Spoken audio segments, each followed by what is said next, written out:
बच्चों, let's read this question. The question says which of the following reaction requires catalyst? हमारे पास यहाँ पे 4 reactions दी गई हैं. हमसे पूछा है कि किस में catalyst की जरूरत होगी, कौन सी reaction में. Okay.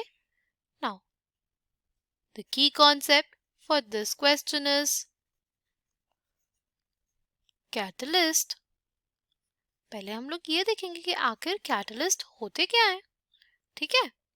See, catalyst are basically those substances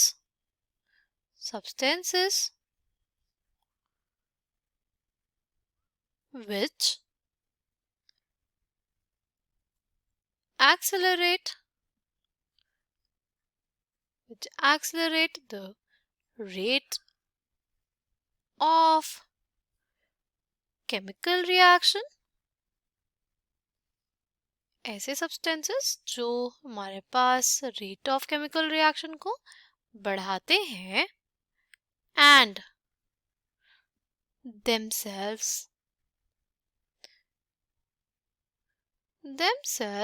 remain quantitatively and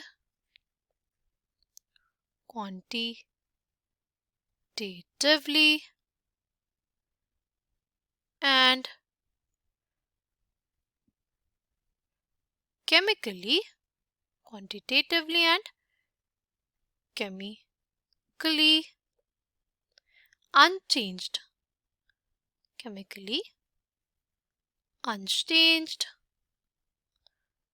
after the catalysis. ऐसे substances which basically enhances the rate of chemical reaction पर वो quantitatively और chemically change नहीं होते. इसका मतलब क्या? quantitatively मतलब क्या? quantitatively मतलब कि अगर उसके 2 ग्राम यूज किया गया तो at the end of the reaction हमें 2 ग्राम ही मिलेगा, और chemically मतलब अगर उसको हमने solid state में यूज किया तो वो हमें solid state में ही मिलेगा. ठीक है. There is no change in the physical state or in the amount. ठीक है. rate of chemical reaction को accelerate करने के लिए जो substance का use किया जाता है उसमें अगर कोई quantitatively और chemically change नहीं होता तो हम लोग उस substance को बोलते हैं क्या? उस substance को हम लोग बोलते हैं catalyst. ठीक.